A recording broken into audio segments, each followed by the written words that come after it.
Welcome to rare piece with me Naveen. இன்னைக்கு நம்ம rare பீஸில் ஒரு ரொம்ப ஸ்பெஷலான பைக் நம்ம கூட இருக்குது. என்ன பைக் அப்படின்னு பார்த்தீங்கன்னா மஹேந்திராவுடைய XT300.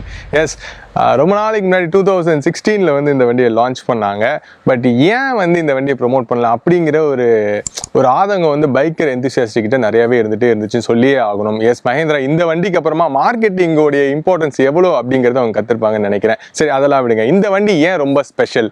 ஏன்னா இதில் வந்து ஒரு ரைட், அதாவது ஒரு மேன் மெஷின் கனெக்ட் அப்படிங்கிற ஒரு ஃபீல் வந்து டெஃபினட்டாக இந்த பைக்கில் எப்பவுமே இருக்கும். ஒருவேளை நீங்கள் இந்த வண்டியை டெஸ்ட் ட்ரைவ் பண்ணியிருந்தீங்க அப்படின்னா 90% மேலே இந்த வண்டி நம்ம வாங்கலாம் அப்படிங்கிற ஐடியா நிச்சயமாக நமக்கு இருந்திருக்கும். ஏன் மஹேந்திரா மோஜோ XT300 ஸ்பெஷல் அப்படிங்கிறத இந்த வீடியோவில் ரொம்ப ஷார்ட்டாக பார்க்கலாம் வாங்க. உங்ககிட்டயும் rarest of bike collection, car collection இருக்குது அப்படின்னா நிச்சயமாக வந்து கீழே இருக்க டிஸ்கிரிப்ஷனை காண்டாக்ட் பண்ணுங்கள். ஏன்னா நம்மள மாதிரி ஆட்டோமொபைல் என்தூசியாஸ்டிக்கு அந்த வண்டியோட ரிவ்யூவை உலகம் முழுக்க கொண்டு போய் நம்ம வந்து சேர்க்கலாம். மோஜோவுடைய அப்பியரன்ஸ் பற்றி ஃபஸ்ட்டு நம்ம பார்த்துடலாம். இந்த வண்டியை நீங்கள் ரோட்டில் ஓட்டு போனீங்க அப்படின்னா நிச்சயமாக வந்து எல்லாருமே வந்து இதை பார்ப்பாங்க.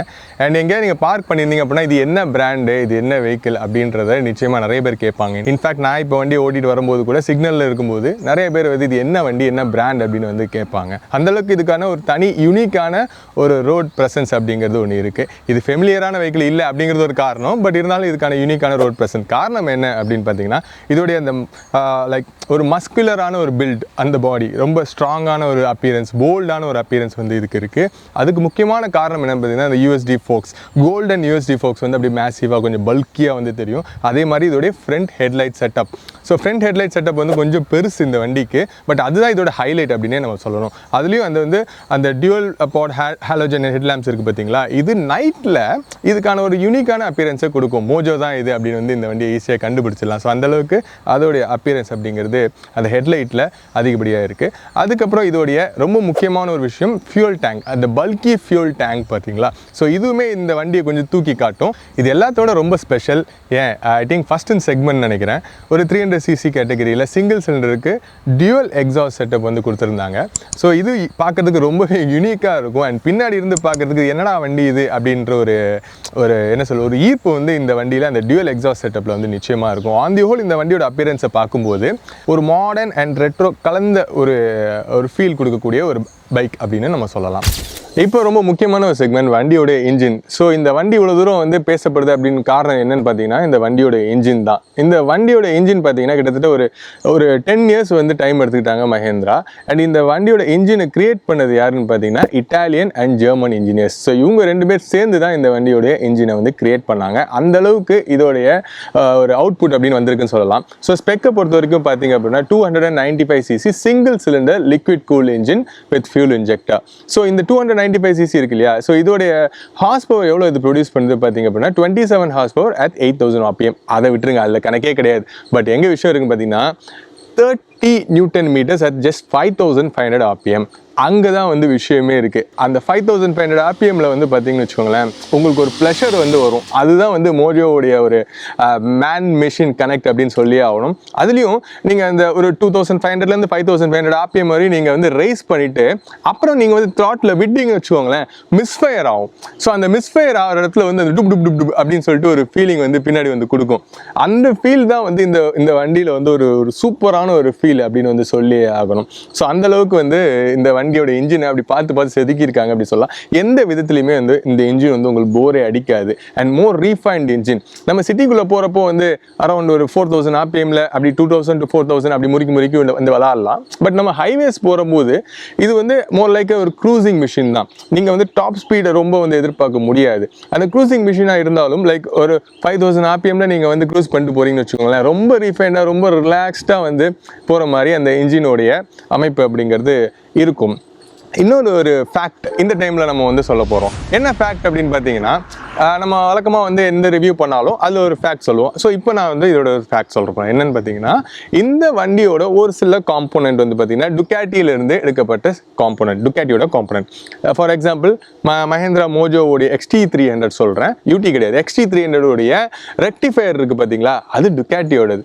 இன்னும் வந்து ரொம்ப நிறைய விஷயங்கள் வந்து மஹேந்திரா ரொம்ப இந்த வண்டியை யூனிக்காக காட்டணும் அண்ட் இந்த வண்டியோட ரிலையபிலிட்டி இன்க்ரீஸ் பண்ணணும்னு சொல்லிட்டு பண்ணியிருக்காங்க. என்னன்னு பார்த்தீங்கன்னா, நிறைய வண்டியில் ஃபியூயல் பம்ப் வந்து பார்த்தீங்கன்னா பிளாஸ்டிக்கில் தான் இருக்கும். பட் மோஜோட ஃபியூயல் பம்ப் மட்டும் வந்து பார்த்தீங்கன்னா மெட்டல் ஃபியூயல் பம்ப் வந்து கொடுத்துருந்தாங்க. ஸோ இந்த மாதிரி மெட்டல் ஃபியூயல் பம்ப் இருக்கிறதுனால ECUவில் அவ்வளோ வந்து பிரச்சனை வந்ததே கிடையாது நிறைய பேருக்கு அப்படின்னு வந்து கஸ்டமர்ஸ் வந்து ரிவ்யூ கொடுத்துருக்காங்க. அண்ட் ECU வந்து ப்ராப்ளமே வராது. அதுதான் வந்து இதோடைய ஒன் ஆஃப் த ஒரு ஹைலைட் அப்படின்னு சொல்லலாம். ஸோ இன்ஜின் தான் வந்து இந்த வண்டியோடைய 90% இந்த வண்டி நல்லா இருக்கிறதுக்கான ஒரு காரணம் அப்படின்னு சொல்லலாம். இப்போ நம்ம வண்டியோடைய ஹேண்ட்லிங் பற்றி பார்க்கலாம். மோஜோ 300 ஹேண்ட்லிங் வந்து நிச்சயமாக சொல்ல போனால் வந்து வேற லெவல் ஸ்டெபிலிட்டி வந்து கொடுக்கும். அதுக்கு மிக முக்கியமான காரணம் இதோடைய சஸ்பென்ஷன் செட்டப் தான். சஸ்பென்ஷன் செட்டப் வந்து பார்த்தீங்கன்னா அந்த அளவுக்கு வந்து உங்களுக்கு டூரிங் பேஸ்டான சஸ்பென்ஷன் செட்டப் வந்து கொடுத்துருப்பாங்க. அண்ட் இன்டென்ஷனலி நம்ம வந்து ஏதாவது ஒரு பள்ளத்தில் விடுறோம்னு வச்சுக்கோங்களேன், அது கூட நல்லா இருக்கும். அண்ட் நம்ம டூரிங் லாங் டூர் போகும்போது நான் இதை வந்து ஒரு 1000 கிலோமீட்டர்ஸ் எடுத்துகிட்டு போயிருக்கேன். ஹைவேஸில் வந்து அந்த லாங் ஹம்ப் பம்ப்லாம் வருது பார்த்தீங்களா, அதில் வந்து அந்த சஸ்பென்ஷன் செட்டப் அப்படி போயிட்டு இருக்கும்போது செம்மையாக இருக்கும். அந்த ஃபீலே வந்து ரொம்ப சூப்பராக இருக்கும். ஸோ லாங் டூரிங்கான ஒரு கம்ஃபர்டபுள் சஸ்பென்ஷன் செட்டப் கொடுத்துருக்கிறதுனால இந்த வண்டியோடைய ஹேண்ட்லிங் அப்படிங்கிற ரொம்பவே சூப்பராக இருக்கும். அண்ட் சிட்டிக்குள்ளே வந்து பார்த்தீங்க அப்படின்னா இந்த வண்டி அந்த வெயிட், ஸோ அந்த வண்டியோட வெயிட் காரணமாக கொஞ்சம் வந்து கஷ்டமாக இருக்கிறதுக்கான அந்த வாய்ப்புகள் இருக்குது. பட் வேற நீங்கள் வண்டி அந்த மூவில் இருக்குன்னு வச்சுக்கோங்களேன், ஹைவேல இருக்குன்னு வச்சுக்கோங்களேன், இந்த ஹேண்ட்லிங்கில் எந்த ஒரு பிரச்சனையுமே வந்து இருக்காது. அண்ட் ரிலாக்ஸ்டான சிட்டிங் பொசிஷன் இருக்கிறதுனால உங்கள் ஷோல்டருக்கு வந்து எந்த அளவுக்குமே இந்த ஸ்ட்ரெயின் இருக்கவே இருக்காது. நம்ம பாட்டில் ரிலாக்ஸ்டாக கம்ஃபர்டபுளாக ரொம்ப நேரம் க்ரூஸ் பண்ணி போகிற மாதிரி இருக்கும். அண்ட் மோர் ஓவர் டக்குன்னு நீங்கள் வந்து இந்த வண்டியை போர் அடிக்குது அப்படின்னு சொல்லிட்டு நீங்கள் அக்ரெசிவாக ஓட்டணும் அப்படின்னாலும் டக் டவுன் பண்ணி வச்சுக்கோங்களேன், அந்த கான்ஃபிடன்ஸ் வந்து உங்களுக்கு கிடைக்கும். ஏன்னா இந்த வண்டியோடைய இந்த centre of gravity and long wheel base more than 1400 mm மேலே இருக்கக்கூடிய லாங் வீல் பேஸ் வந்து உங்களுக்கு எல்லா விதத்துலையுமே இந்த வண்டியை ஓட்டுறதுக்கான கான்ஃபிடன்ஸை வந்து கொடுக்கும். மோஜோ XT 300 உடைய பிரேக்ஸ் பற்றி நம்ம வந்து பார்க்கலாம். ஸோ பிரேக்ஸ் வந்து பார்த்தீங்க அப்படின்னா ஃப்ரண்ட்டில் 320 mm டிஸ்க் கொடுத்துருக்காங்க, ரியரில் 240 mm டிஸ்க் பிரேக்ஸ் கொடுத்துருக்காங்க. பட் இது லான்ச் ஆனப்போ இது எல்லாமே வந்து நான் ABS-ஐ தான் கொடுத்துருந்தாங்க. ஸோ அப்போ அது வந்து ஒரு மிகப்பெரிய ட்ராபேக்காக இருந்துச்சு. எஸ்பெஷலி இந்த ஃப்ரண்ட் பிரேக்கோடைய பைட்ஸ் அப்படின்னு பார்த்தீங்க அப்படின்னா அந்தளவுக்கு வந்து பெருசாக இம்ப்ரெசிவாக இல்லை. ஸோ அதனால் வந்து நிறைய மோஜோ எக்ஸ்பிரஸ், நிறைய மோஜோ கிளப்பில் வந்து என்ன சொன்னாங்க அப்படின்னு பார்த்தீங்கன்னா இந்த EBC பிரேக் பேட் இருக்குது பார்த்தீங்களா, ஸோ EBC பிரேக் பேடை வந்து ஃப்ரண்ட்டில் வந்து அப்டேட் பண்ணுங்கள், இல்லை பேக்கில் ரெண்டுமே அப்டேட் பண்ணி பார்த்தீங்க அப்படின்னா உங்களுக்கு ஈவன் மோர் பெட்டர் பெர்ஃபார்மன்ஸ் கிடைச்சிது அப்படின்னு சொன்னாங்க. ஸோ அதுக்கப்புறமா வந்து இந்த பைக்கோட ஓனர் வந்து அதை ட்ரை பண்ணி பார்த்தாங்க.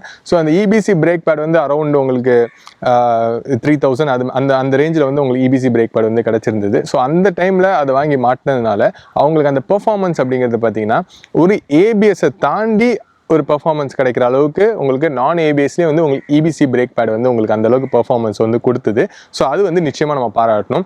ஏன்னா ஸ்கிட்டி ரோட்ஸில் மண்ணில் வந்து பார்த்தீங்கன்னா ஃப்ரண்ட் அண்ட் ஹெவியாக இருக்கிறதுனால உங்களுக்கு அந்த ஸ்கிட்டு தெரியலை, பட் ஆனாலும் வந்து ஸ்கிட் ஆகும். அண்ட் ரியர் வீலுமே வந்து நிறைய இடத்துல வந்து லாக் ஆகிறத நம்மளால் உணர முடிஞ்சுது.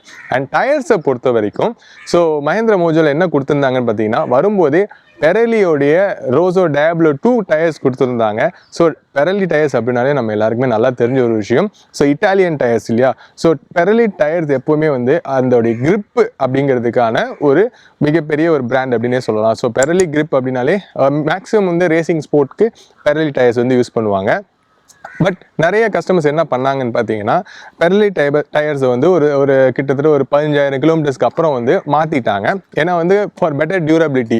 ஸோ நம்ம மோஜோடைய பெர்ஃபார்மன்ஸ் வந்து பார்த்தீங்க அப்படின்னா நம்ம ஒரு அக்ரெசிவாக ஓட்டுற பெர்ஃபார்மன்ஸோட ஹைவே பெர்ஃபார்மன்ஸ் தான் வந்து நம்ம நிறைய தேவைப்படுது இல்லையா. ஸோ ஹைவேக்கான இந்த டியூரபிலிட்டிக்காக நிறைய பேர் அப்போலோ டயர்ஸ் வந்து போனாங்க, மிச்சிலஸ் போனாங்க.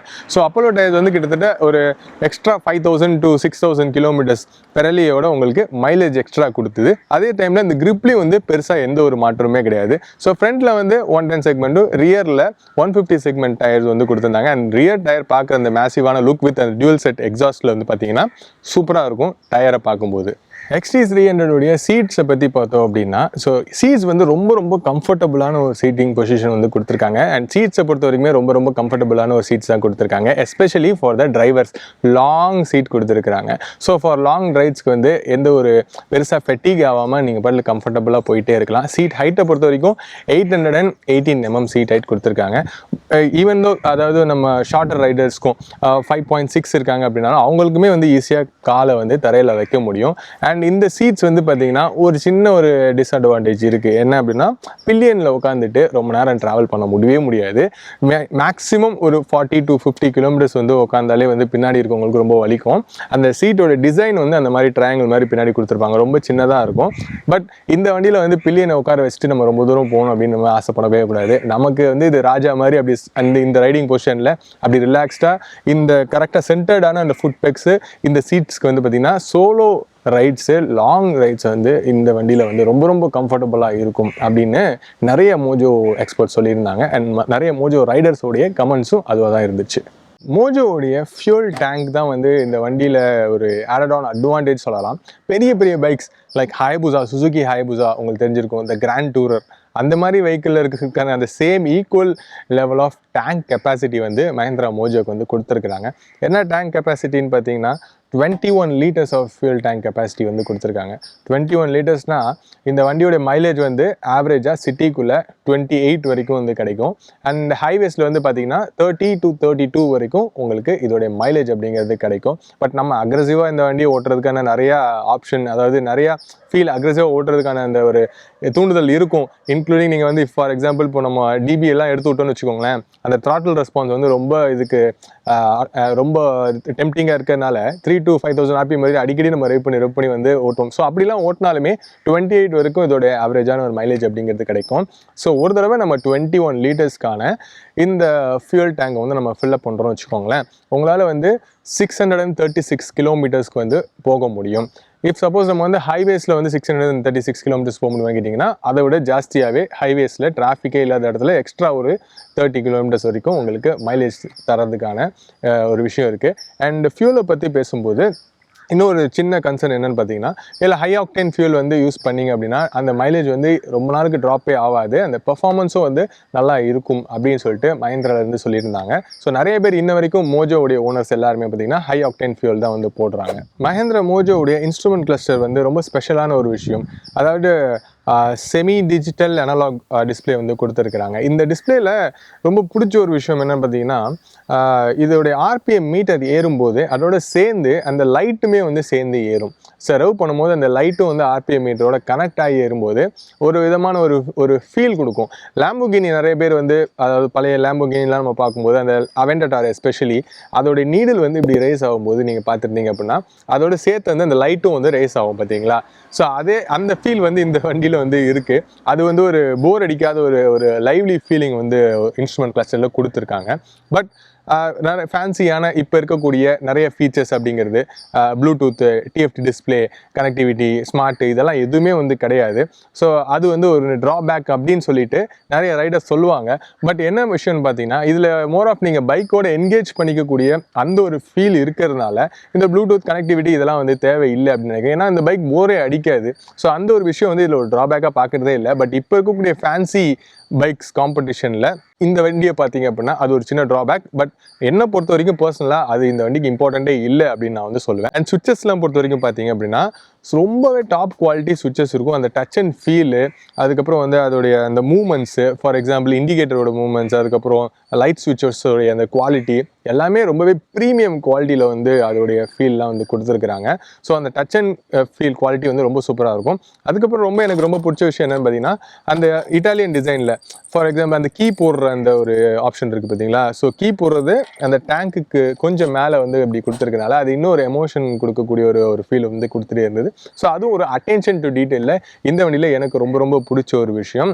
நிறைய பேர் வந்து ஆஃப்டர் மார்க்கெட் ஃபாக் லேம்ப்ஸ்க்கு வந்து போனாங்க. ஏன்னா ஃப்ரண்ட்டில் இருக்கக்கூடிய அந்த ஹாலோஜன் லேம்ப்ஸ் அப்படிங்கிறது அந்தளவுக்கு பவர்ஃபுல்லாக இல்லை. பட் அது ஒரு ரெட்ரோ லுக் கொடுத்துட்டு இருந்தால் அழகாக தான் இருந்தது. ஒரு சில பேர் அது பத்தாமல் எக்ஸ்ட்ரா ஃபாக் லேம்ப்ஸ் ஒரு எல்இடிஸ் வந்து போயிருந்தாங்க. எல்இடியை பொறுத்த வரைக்கும் பார்த்தீங்க அப்படின்னா ஆல் 4மே வந்து ஸ்டார்டிங்கில் இந்த வண்டியில் வரும்போது எல்சிடி இண்டிகேட்டர்ஸாக தான் வந்திருக்கு. ஸோ அதுக்கப்புறம் நிறைய பேர் ஆஃப்டர் மார்க்கெட்டில் அதை வந்து மாற்றிக்கிட்டாங்க. அதுக்கப்புறம் இந்த வண்டியோட டூரிங் செட்டப்புக்காக கிராஷ் கார்டு, அதுக்கப்புறம் பேக் சப்போர்ட்டு, இந்த மாதிரி நிறைய ஆடட் ஆன் ஆக்சசரிஸ் வந்து மஹேந்திரா மோஜோஸ்க்கு நிறைய ரைடர்ஸ் வந்து அப்டேட் பண்ணிட்டே இருந்தாங்க. இந்த வண்டியோடைய ப்ரோஸ் வந்து பார்த்தீங்க அப்படின்னா reliability, performance and long touring capability வந்து இந்த வண்டியோட மிகப்பெரிய அட்வான்டேஜ். டிஸ்அட்வான்டேஜ் அப்படின்னு சொல்ல போனால் ஒரே ஒரு விஷயம் தான் நான் சொல்லுவேன், வண்டியோடைய சர்வீஸ் சென்டர். ஸோ இந்தியாவில் சென்னையில் வந்து இந்த சர்வீஸ் சென்டர் வந்து ஒன்றே ஒன்று தான் இருக்குது. பட் அதுவும் இருக்கா இல்லையான்றது தெரியலை. இந்த வண்டியில் சின்ன ஸ்பேர் மாற்றணும் அப்படின்னா கூட நம்ம வந்து பெங்களூரில் இருக்கக்கூடிய நாப்ஸ் மோட்டார்ஸை டிபெண்ட் பண்ணி இருக்கணும். ஸோ நாப்ஸ் மோட்டாரில் வந்து பார்த்திங்கன்னா அவங்க வந்து இந்தியா ஃபுல்லாக, தமிழ்நாடு ஃபுல்லாக இருக்கக்கூடிய மஹேந்திரா மோஜோ தவறி யாராவது வாங்கியிருப்பாங்கள்ல. ஸோ அவங்க எல்லாருக்குமே வந்து அவங்க ஸ்பேர்ஸ் அனுப்புவாங்க. அந்த ஸ்பேரை ஒழுங்காக மாட்டக்கூடிய ஒரு மெக்கானிக்கை நீங்கள் வந்து இங்கே பார்க்கணும். ஏன்னா அவங்க எலக்ட்ரிக்கல்ஸில் வந்து பார்த்திங்கன்னா இந்த வண்டியில் ECUவில் கொஞ்சம் சில ஃபால்ட்லாம் பண்ணுறதுக்கான வாய்ப்பு இருக்குது இங்கே இருக்கக்கூடிய மெக்கானிக்ஸ். ஸோ அவங்க மோஜோ ஏற்கனவே ரெடி பண்ணியிருந்தாங்க அப்படின்னா, ஸோ இந்த மெக்கானிக்கை வந்து நீங்கள் நம்பி போகலாம் அப்படின்னா வந்து பெட்டர் சேஃப் இந்த வண்டியை பொறுத்த வரைக்கும். அப்படி இல்லைனா நீங்கள் வந்து பெங்களூரில் எடுத்துகிட்டு போய் விடுறது தான் வந்து சேஃபு. மற்றபடி இந்த வண்டி பார்த்தீங்கன்னா இப்போவுமே 2025ல் ரீலான்ச் பண்ணாங்கன்னு வச்சுக்கோங்களேன். வித் அந்த நீங்கள் கேட்குற மாதிரி நிறைய பேர் கேட்குற மாதிரி அந்த டிஎஃப்டி டிஸ்பிளேலாம் வச்சு கொஞ்சம் பர்ஃபார்மன்ஸை இன்க்ரீஸ் பண்ணி விட்டாங்கன்னா இந்த வண்டி இப்போவுமே வந்து அடிச்சுக்க யாருமே கிடையாது. ஸோ ஸ்டில் மஹேந்திரா மோஜோ ஒரு லெஜெண்ட் தான். ஸோ இந்த ரிவ்யூ வந்து உங்களுக்கு ரொம்ப பிடிச்சிருக்கும்னு நினைக்கிறேன். ஸோ மறக்காமல் ஃபாலோ, ஷேர் அண்ட் சப்ஸ்கிரைப் பண்ணிக்கோங்க. அண்ட் அடுத்து எந்த வண்டியை ரிவ்யூ பண்ணலாம் அப்படிங்கிறது கமெண்ட் பண்ணுங்கள்.